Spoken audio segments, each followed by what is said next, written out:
Tracy, how's it going?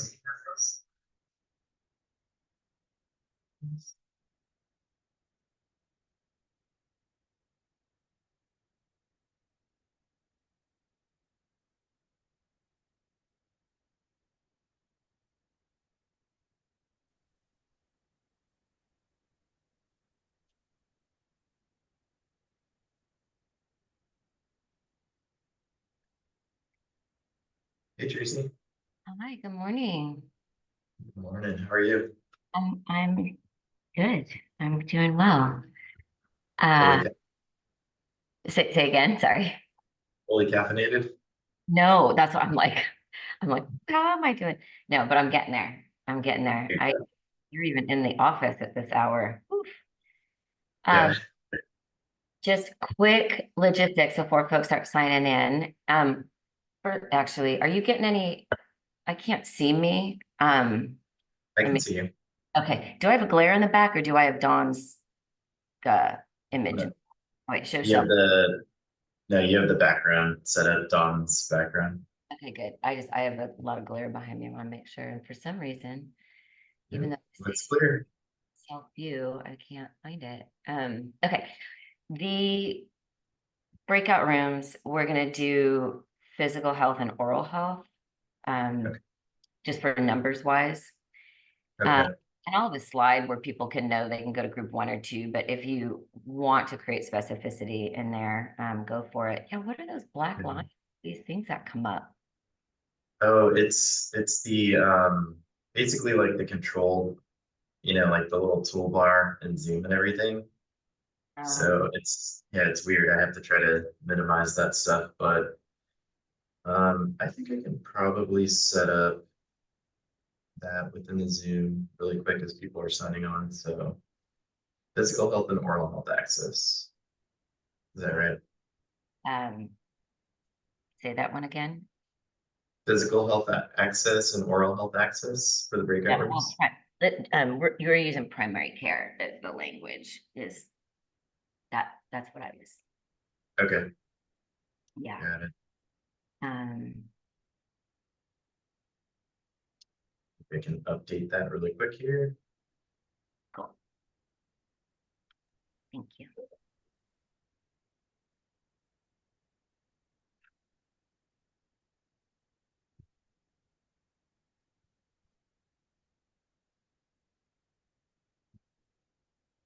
Um,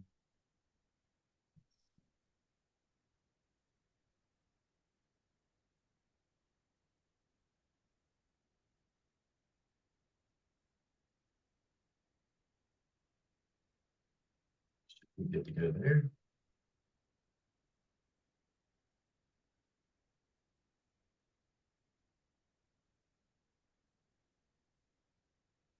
Hi, Carrie. Hi, Zara. Welcome.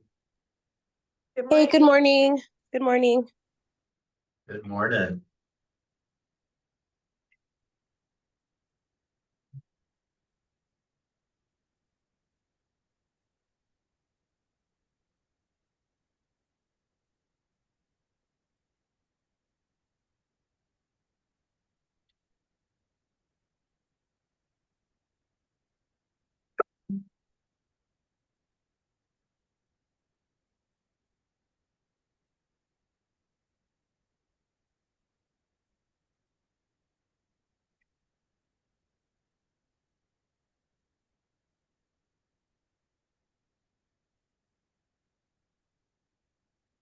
And Jamal, did you get my note to make us co-host so we can put up one so we can jump into the rooms? Um, Yeah, let's see if I can. it may be, if Dawn's here, she can articulate. It may also be for the slides.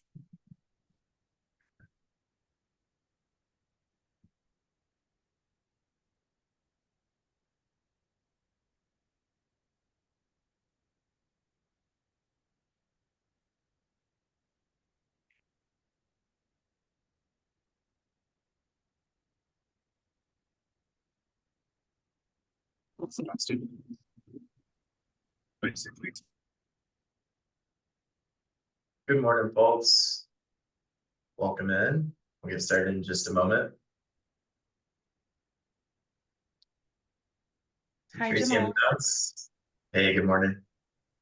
Tracy, I'm not seeing the option to make you a co-host, although I do believe you'll be able to share slides in the breakout room just as a regular participant. Is there another place where I'm not seeing it that I should check? Jamal, if you like click in the upper right-hand corner next to like my square, you know, my Okay, Zoom thing, there's like a dot, dot, dot. yeah, And then unless you guys have it disabled on the back end, there should be a make co-host option. yeah, I'm not seeing that in that little square, so Oh, interesting. Okay. it must be disabled on the back end. Is there another option or do you need something else? Well, I think as long as you're able to set up the breakout rooms and facilitate that, we're okay. I wanted to help out if, you know, Yeah. and then, yeah, as long as we'll be able to share our screen in the breakout room, we should be okay. Okay, sounds good. I should be able to direct people into different breakout rooms, so Okay. Yeah. Did Tracy drop off? no, Tracy's on. Okay, got it. Welcome in, everybody. We'll get started in just a second here. Good morning, Bruce. Morning. I'm reading about the read.ai meeting notes. Will we be using that from now on? I believe that somebody had added that in to sort of take notes for them. So I'm not really aware of what it is, but if it helps to take notes, I think that's great.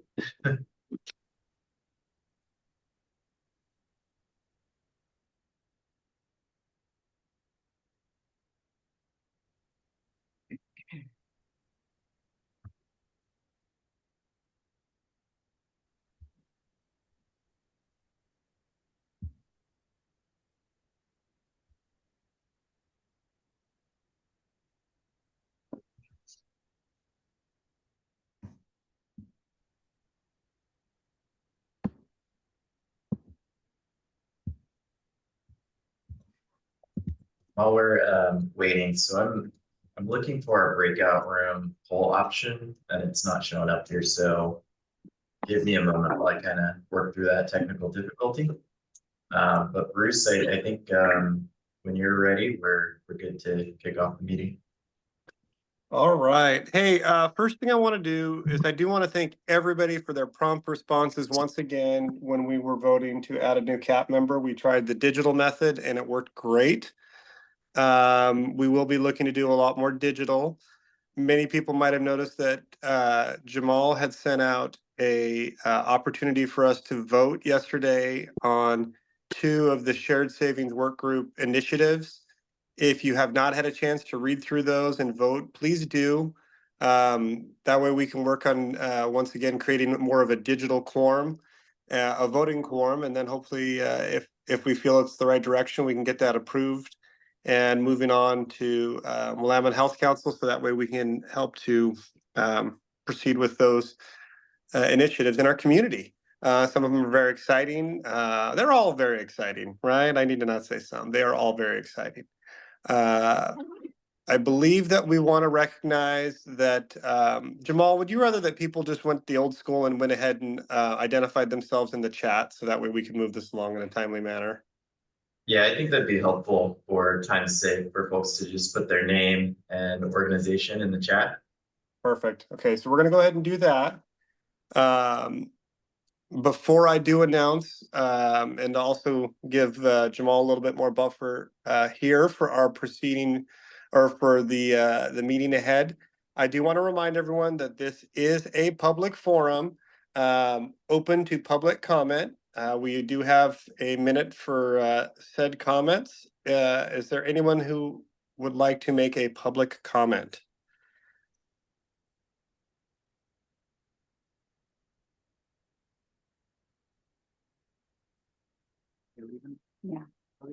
All right. Amazing. So I'm going to just kind of give a little reintroduction. We have the Creech Consulting Group with Don Creech and I saw. Tracy Grotto, who are here today to kind of further along their results, I know. and we are going to help them so that way we can work on access in our region. Once again, mainly our Marion and Polk Good. regions. So, Jamal, have I given you enough time Yeah. to find the breakout room information? Good. Yeah, I appreciate it, Bruce. I think I got it figured out here. Good. And I'm gonna go ahead and mute Dr. Shannon here. And I think we can shift gears over to Tracy and Don for our Access to Care project. Yeah, and should I remind everyone, we do have a longer meeting, so if you can stay on longer, that's wonderful, although I know that a lot of us have patients in clinic to get back to. So, all right, Jamal, looks like we've got our Creech Consulting Group up. Awesome. Thanks, Dr. Bruce. Tracy and Don, do you want to take it away? Yeah, thanks, Jamal. If you want to close your slides, I could bring up our slide deck.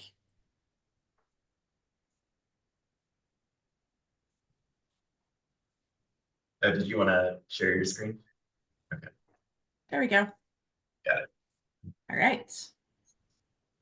Okay, so hi, welcome everyone. I've enjoyed speaking with some of you and the interviews. So I'm Tracy, and I'm going to just kick us off, and then Dawn is going to very quickly go through sort of the survey results and a little bit of a deeper dive into the data as we spoke about last time we met. So on our next slide, the meeting focus for today, at least this focus, is going to be really quickly moving through the survey results, a little bit of a deeper dive of the analysis, and then a brief narrowing in on those access impact areas that we spoke of. And those are the results of the survey that you all did. Jamal wants solutions. So we are going to be doing, the majority of our time is going to be in that solutioning idea generation space. So, and that's going to be a pretty rapid fire. So hopefully y'all are caffeinated and ready to roll. I'm going to walk through what that process is going to look like after we hear from Dawn. So I'm going to give the rest of the time to Dawn, and then I'll explain what we do, and then we'll break into get into our breakout rooms. Dawn, you want to take it from here? Yeah, thanks, Tracy. Good morning, everyone. Good to see you all again. I can't believe it's already been a month since we were at your last meeting. I guess they say time flies when you're having fun, right? So here we are. So excited to share with you the results of the survey that we did after meeting last month. 11 of you responded to the survey where you were asked to sort of prioritize and narrow down the access impact areas that we kind of focus on and do a deeper dive into. And so here's the results. The top 4 kind of circled there, and I have collapsed the patient experience and the having a personal PCP dentist or behavioral health home into one category. And so you'll see that in just a moment. This is what it looks like. As you can see, we have fewer words on the screen, which is nice. Last time we had all the different possibilities, and we've narrowed in for this month. And so we're going to talk about opportunities around workforce development, timely access and having a primary care home or an oral health home, or the possibility of even a behavioral health home. And I'll spend a moment talking about healthcare spending, which was the third area based on the voting from last month. And so I want to take a moment to talk about the healthcare spending and reimbursement. I know that that is really interesting data that we looked at last month, like the primary care spend report and some of the APM spend that's happening in your region. However, I want to reflect back to you from my experience and really also being in Central Oregon, a voting committee of making decisions about how to spend the shared savings dollars. And just from my experience working in this area for a while now. Oh goodness, we have writing happening on our slides. Melissa, Great job with technology. I'm not sure how you manage that, but pretty cool. So typically, healthcare spending and reimbursement is not usually amenable to grant funded initiatives like this group would be funding. However, we have definitely heard from folks that there may be some opportunities in this region to focus on some policy and advocacy work, and it may be aligning with existing efforts that are already out there, or perhaps additional recommendations. And please rest assured that Tracy and I will include those in our final report. Another limitation of addressing this area is that, payer provider negotiations are really complicated and include other important parties like IPAs. And we can legally not disclose contracted provider rates. There's very strong laws prohibiting that. And so for all those reasons, we're not going to be focusing in on healthcare spending today. I also see healthcare spending as sort of necessary, but not sufficient for improving access to care at the community level. There's actually, and I think this is an opportunity here, so much happening out there, both in the state of Oregon and nationally, to really focus in on healthcare spending. In Oregon, I was actually part of the legislation that established the minimum primary care spend in Oregon. And I am a founding member of Oregon's Primary Care Payment Reform Collaborative, where we have just finished a consensus value-based payment model for primary care.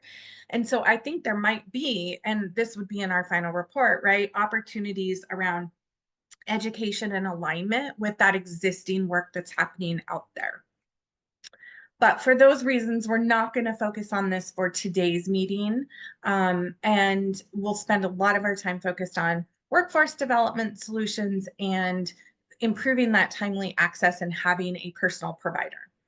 So workforce development. So I wanted to share with you kind of how I see this area, right? Both in terms of limitations and opportunities.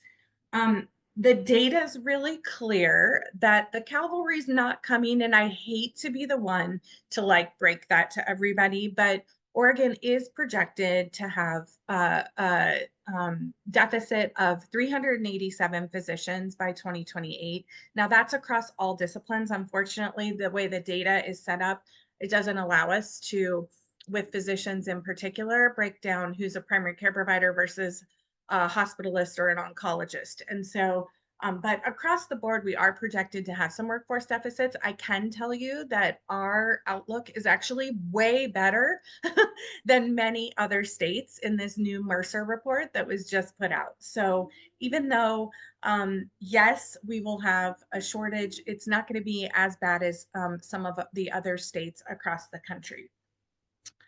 The other reason, as I see it, is that, provider numbers in and of themselves are not a predictor of access to care at the community level. I see it as another necessary but not sufficient to improve access at the community level. It certainly doesn't mean there's not opportunities there. But the example that I always use is, for example, you could have a lot of psychiatrists in your area. You could have lots of numbers and your ratio could be looking really great. But if none of them are on the panel seeing OHP patients, we're going to have a real psychiatry access problem, right? So that's one of the reasons why just looking at numbers alone doesn't tell the whole story about access to care. And as I mentioned, the data that's out there is really limited. I spent time looking through the OHA workforce database information, and it's the same that's offered at the national level. There's some limitations in how that data is able to be presented. And so there's just limitations there in terms of the data. Now, the good news, hopefully I got the bad news out of the way. The good news is that, oh my gosh, I see so many opportunities for this community to come together. So we say, it's sort of a yes and, right? Yes, we know there aren't enough providers, and we have an opportunity to really focus in on creative ways to utilize our existing workforce, right? Like team-based care and scheduling patterns and access improvement efforts. And I see that as just as important as recruiting and pipeline development. And the other huge opportunity, and this one is really near and dear to my heart, is really looking at retention. And in my head, that really gets to workforce vitality, or if you look at the other side of that coin, burnout. And so how are we, I think this community has a great opportunity to really potentially do something cool around how are we supporting our existing provider workforce and helping them be happy and want to stay practicing medicine. Okay, so in the workforce development and retention bucket, I've sort of broken it down a little bit by primary care, behavioral health, and oral health. And then I've circled some areas where, again, I see opportunities, but today is really going to be your chance to brainstorm and get creative and be thinking about solutions for your community.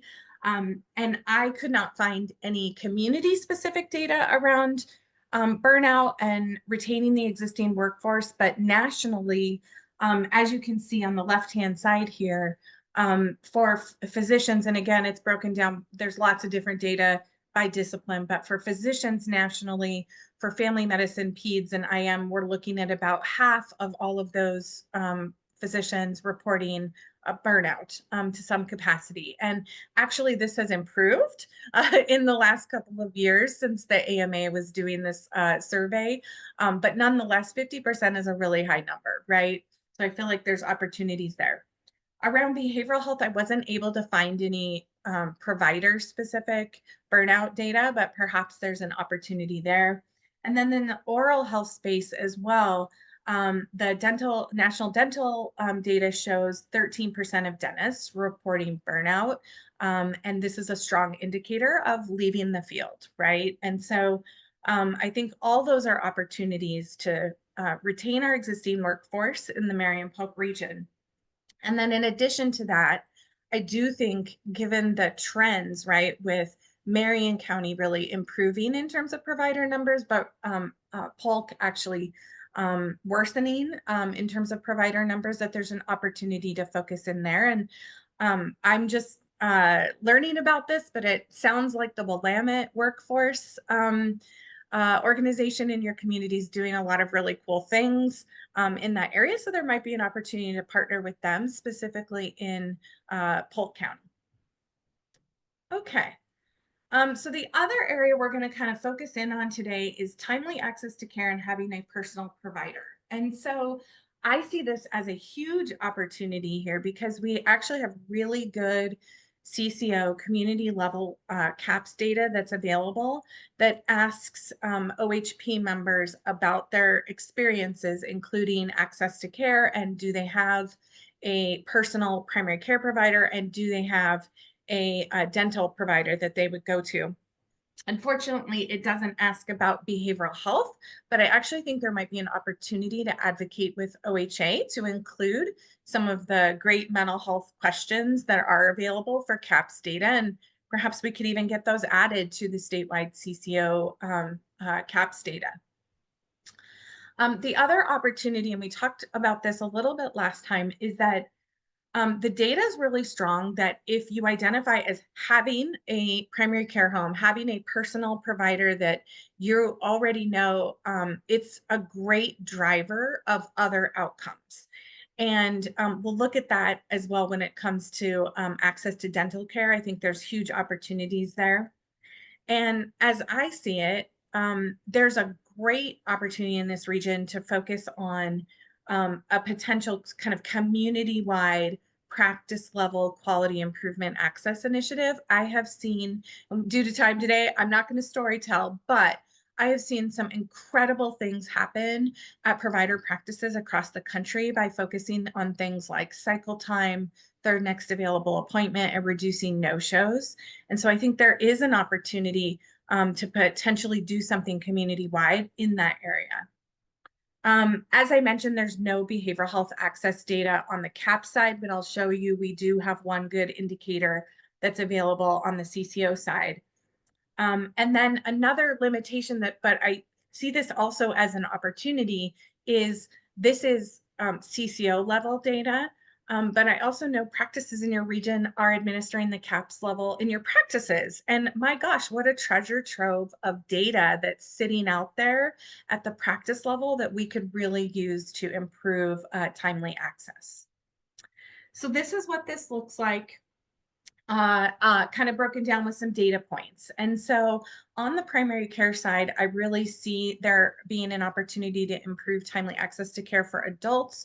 We saw a pretty significant decline on that from 2022 to 2023. And so it seems like there's an opportunity there. For behavioral health, there is the CCO Performance Improvement Project metric, the PIP metric, that's called Mental Health Access Monitoring. And it looks at the percent of the CCO members with a behavioral health diagnosis, and then looks at did they have some kind of behavioral health encounter during that year. And I was actually the consultant to OHA in developing that metric. And I think it's a really good one in terms of trying to just monitor access at the community level. And the latest data that I have access to, which is from 2022, we had 56.8% of CCO members, and that includes both kids and adults. If I remember correctly, it's age 6 and up for this metric. But please don't quote me on that. I would have to go back and look. But I do know it includes kids as well as adults. And so that might be an opportunity to really focus in on that metric and improve that. In the oral health space, and I think that we're starting to hear this as a part of the community interviews that Tracy's doing as well. I see all sorts of opportunities to really connect OHP patients to a dental home. And I've seen this happen a lot of different ways. But we're showing that only 55% of OHP adults are reporting having a regular dentist, and 52% of adults reporting that they found a dentist easily. And so I see all sorts of opportunities for system navigation and support. Even in the primary care home, for example, I've seen practices really focus on connecting their patients to a dental home as a part of their like annual visits, just as one example. And same for, and while it's better for children, I see there opportunities there as well to connect patients to a dental provider. And again, what's wonderful about that is that if they identify with having a provider who they know and they know they can go to and get into, it kind of drives a lot of the other outcomes that we really care about. Okay, so I'm going to leave you with one final slide. This is certainly not exclusive or exhaustive list of all the potential strategies. We get to actually work with you today and hear about that. But I just, from our standpoint, we wanted to kind of lay out there all the potential opportunities when it comes to solutions. And I got to tell you, I feel really excited about everyone here today. We have 29 people on this call, and you all as providers have the opportunity really to do some cool and creative things in your community. And we're so excited to be a partner in helping with that and thinking creatively. So with that, I'll hand it back to Tracy. Thank you, Dawn. Okay, so here comes the fun. And Jamal and I are having a little bit of a technical conversation in the background, so forgive me as I bring us back to center. I'm going to talk a little bit about the process, but I do want, Jamal, do you have anything that you want to say about kind of what you want to see at the outcome of this before we dive into the process? Yeah, thank you. Yeah, thanks, Tracy. So we'll have 2 breakout rooms, really looking to take the information that Dawn just shared, and all of which you all know from your practices and from your expertise in the community, to engage in this visioning session and think big about what we can do as a community to improve the various access impact areas that we'll be discussing. Also keep in mind that this is a clinical advisory panel that can drive investments and action. And so We have resources as well, that we do intend to utilize your expertise and your ideas here to craft into recommendations that we can drive forward, both financially, through advocacy, through operational practice. And so very excited for this process and for to hear everybody's ideas and thoughts around how best we can move forward, both in the short term and the long term. Thanks, Jamal. And that's exactly what I wanted to reiterate is we're asking you to sort of show up with your, sort of clinic awareness, how you're, what can we do within a clinic setting, but also pull up and think about what can we do collectively as a community. So this is just, I think this is going to be one exercise of perhaps others moving forward, but this is actually one exercise that'll help inform where Dawn and I go with making some of these recommendations. So we're thinking sort of big, broad brainstorming, and we'll continue to narrow. So we're going to break out into 2 groups. Jamal, I'm going to let you define what those groups are. You maybe made a shift here. Yeah, so I'll go ahead and launch a poll where you all will have the ability to select which breakout room that you want to go into. When you make that selection, the Zoom should automatically place you in that breakout room. So I'll go ahead and launch that if you're ready, Tracy. Well, let me give the overall process so that we can just jump straight into the groups in case there's any questions. For what we're going to do is just have some quiet time. I just want you sort of jotting things down, thinking about, what are some creative solutions for both or either workforce development and retention, and patient experience, right? So we just want you to kind of heads down thinking, then Dawn and I will pull you out of that into conversation, but this isn't going to be sort of a casual conversation. This is going to be a rapid fire reporting out of to your best ability. And in 1 minute, just sort of share what you're thinking. Dawn and I will be taking notes. This is to ensure everybody gets a voice around the table. If you have a duplicate, you can say, yep, that was one of my ideas. That's great. If we have time for a second round, we will certainly do that as well. Once we're done kind of with the big whiteboarding of ideas and solutions, we will then narrow into the top 3 priorities, which then we will get a little bit more detail. So Jamal's looking for actionable. We want enough specificity to be able to do something with this. So heads down, then speed round of sharing out of ideas, then a tiny bit of discussion in order for us to vote, and then we'll all kind of put the level of detail into the top 3 priorities. Again, we're moving quick here, folks. We're going to do our best with this outcome, and ideally we come back and report out. At the very least, we'll quickly get those slides out to folks, or the information out to folks in terms of our respective breakout groups. Any questions on the process before we jump into our groups?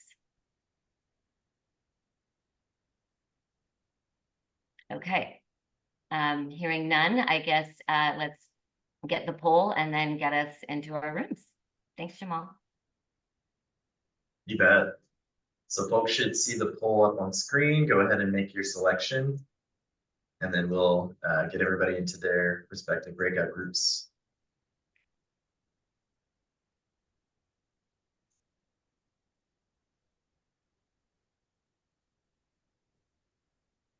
Let's see, one more person we're waiting on.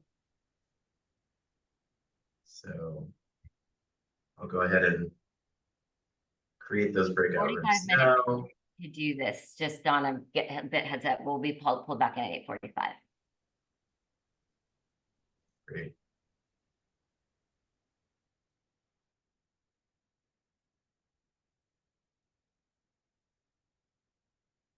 And there's 2 that were remaining were just the note taker and our conference room. So nice.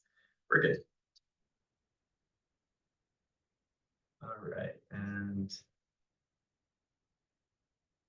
see, folks are still kind of moving into their rooms.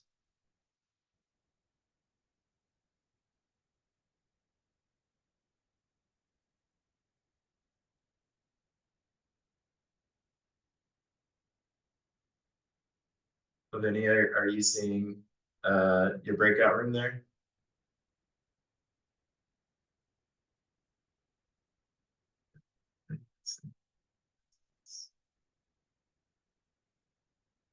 We've got 15 in primary care and oral health and 9 in behavioral health. That's great. Trisha, did you want to go to a breakout room or are you hanging out? Yeah, I'm gonna join. Sorry, I did the poll and then ran to the bathroom real quick. Okay, Join no now. worries. Right. Do you have a preference on which you want us to jump into? Whatever you want, I'm multi. Okay. I don't know that I'll be a big country. Alrighty. Let's see here. Put the conference room.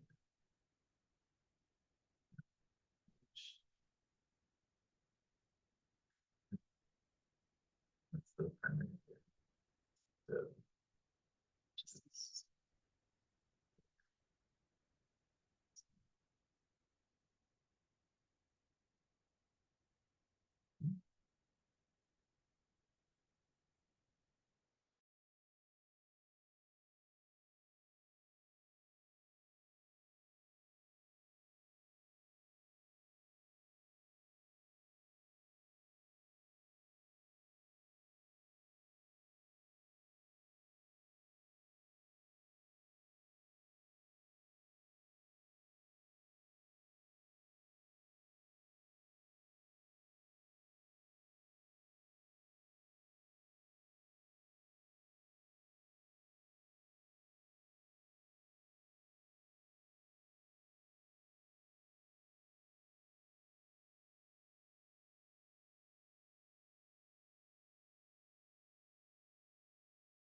into it. Did I catch that correctly?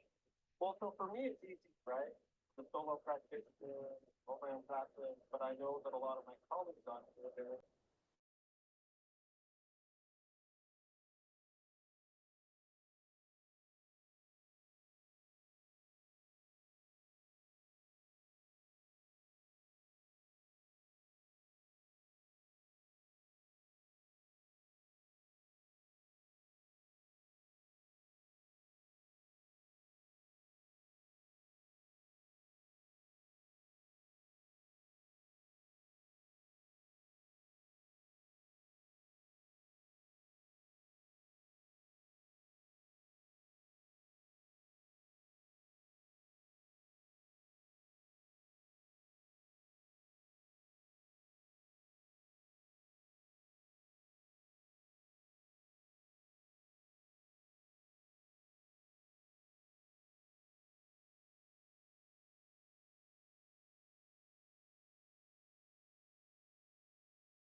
Okay, hi, welcome back, everyone. I've asked Zyra for one more moment of her time. I know we've taken a couple of moments, but just to kind of talk about where our next steps are going to go. We're going to report out over email. We'll follow up sort of what our top priorities are. Our time got a little bit more fruitful in lots of ideas flying around. So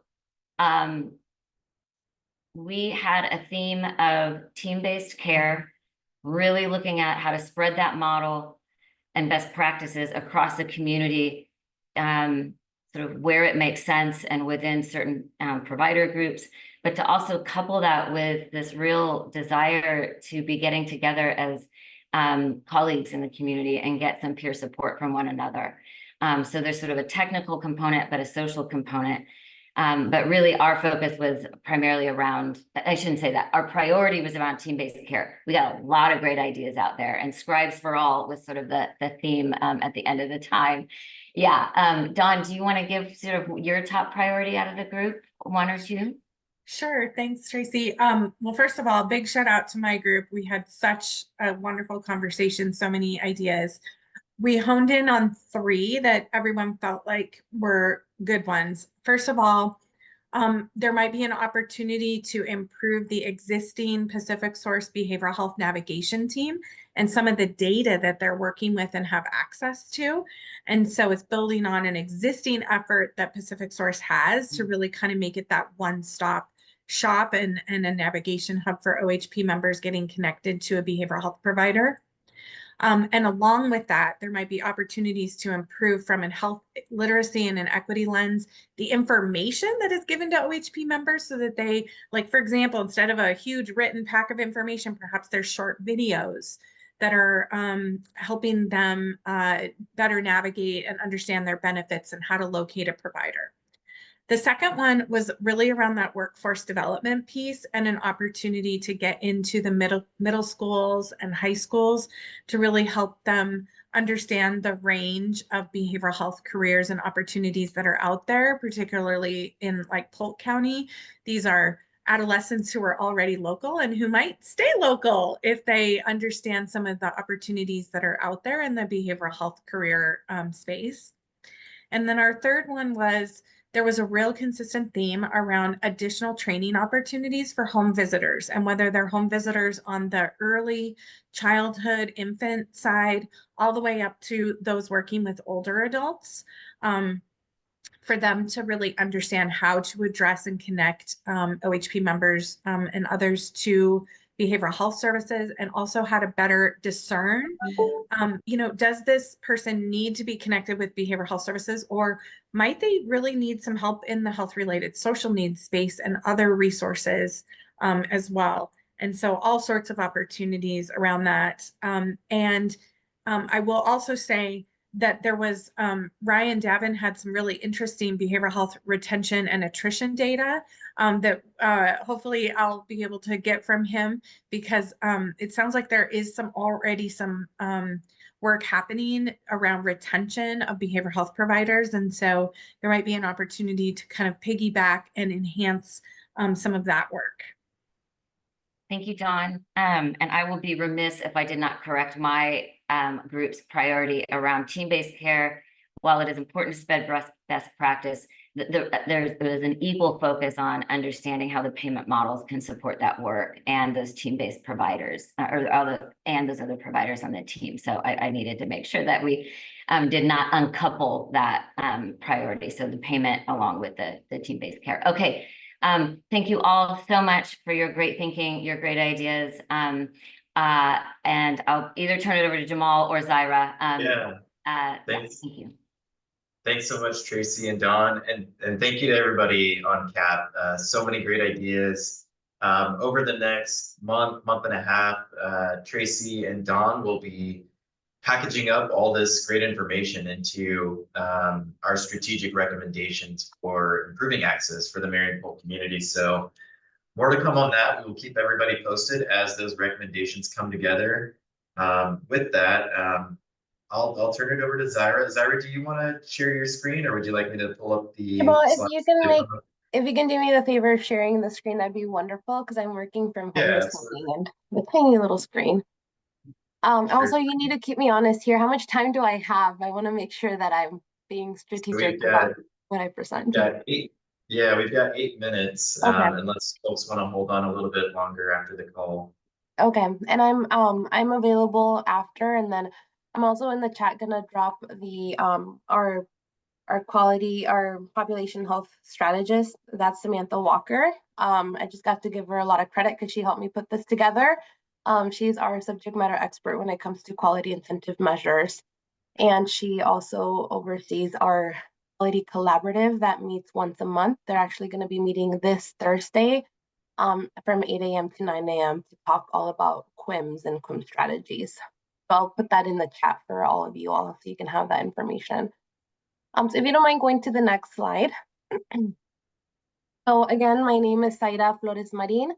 My pronouns are she, her, and I'm the CCO director for the Marion Polk region. Here's just a general overview of the information that's in this presentation. It will be mailed out to you, so if we don't get through it, don't worry, you'll get a copy of it. And it's also really based on screenshots of the performance reports that you get every single month that is in the consent agenda. So you'll get to kind of see how we read these and what it tells us. So that way you can then take that back to you and you can review them if you have some time.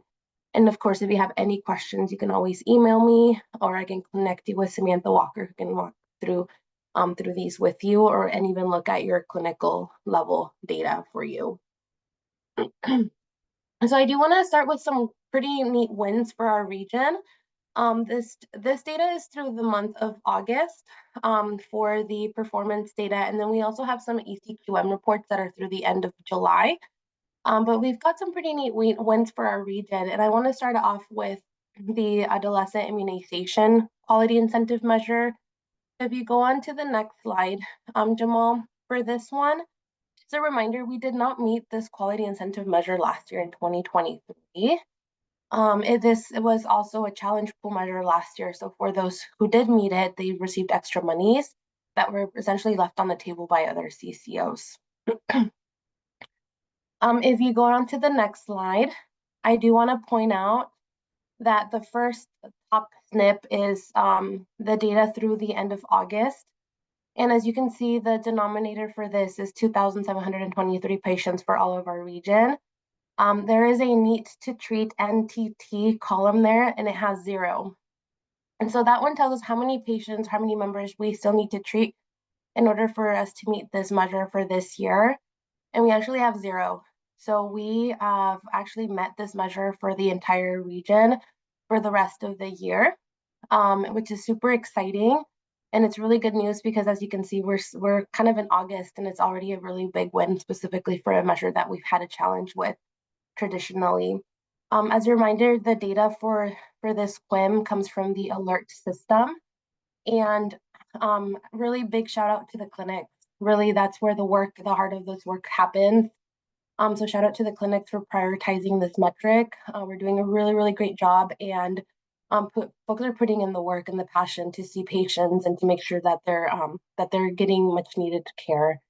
Some of the initiatives that we did to help support this work is that we provided stratified gap list, and then we highlighted literally every single member that needed to be seen in order of priority before their 13th birthday.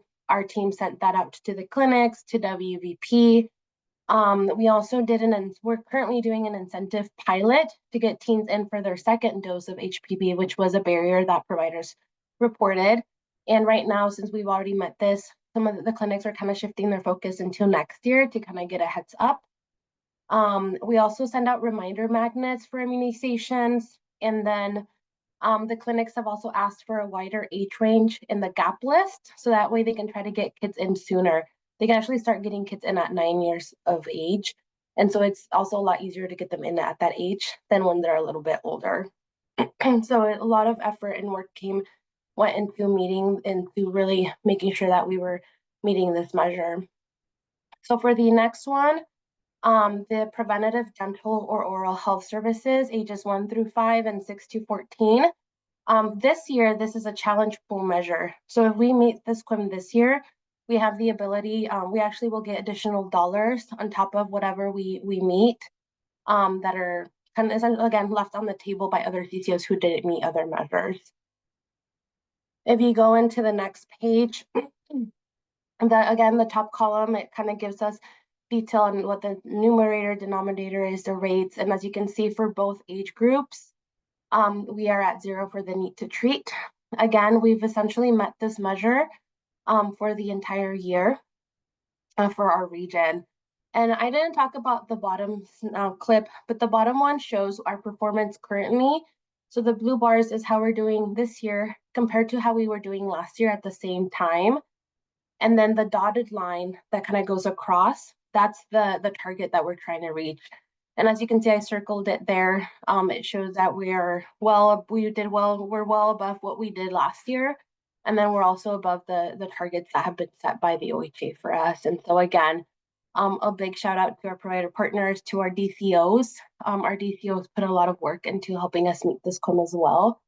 Some of the things we did for this measure in collaboration with our clinics is that we send out prescription dental pads.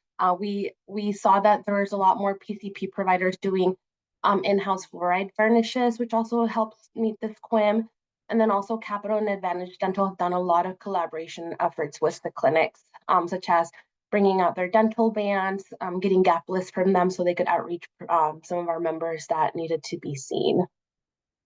And I'm at time, so I don't, I'm obviously not going to get through all of these, but if you can spare me one more minute, I do want to talk about the cigarette smoking prevalence, and then hopefully we can end with the HS metric, and then I'll send the rest out to you all.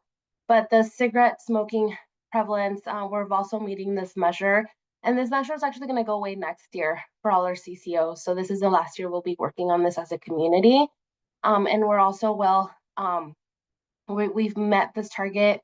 This one, we need to be under the target that the OHA sets for us. And so we want to make sure that we have less people smoking every single time. And we're well below that as well. So this is being met.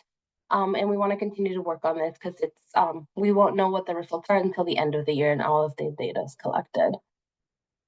And then for the DHS custody, we actually track this metric in-house using a very detailed spreadsheet, and we are at 100%. So we've been really successful at making sure that every single kiddo that enters custody is seen for physical, dental, and mental health, behavioral health assessments.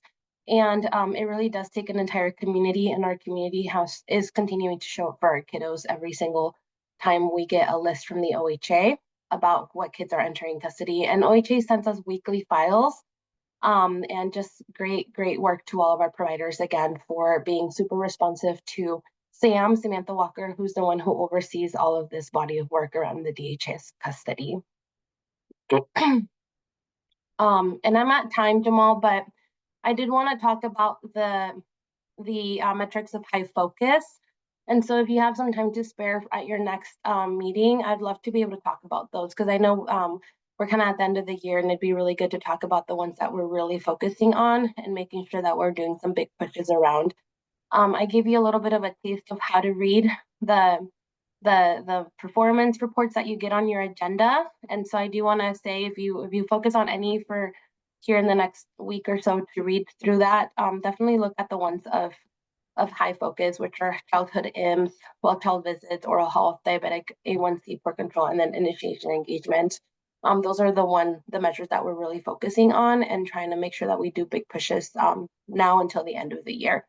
And if you have any questions, you can email me, and then I can also connect you with Sam if I don't know the answers to your questions. But thank you all. Great, thanks so much, Zaira, and thank you all for being a part of this conversation today. We'll go ahead and send these slides out to the group. Also of note, the Marion Polk Quality Collaborative, hosted by Samantha Walker at Pacific Source, is next Thursday. That is a great opportunity for a deeper dive into these metrics as well. But Zaira, I will certainly take you up on your offer for our October meeting. Happy to have you come back and talk about the measures of high focus. Thank you all for holding on for a couple extra minutes here and all the great insights relative to access today. We will follow up soon and hope you all have a wonderful week. Take care. Bye, everyone.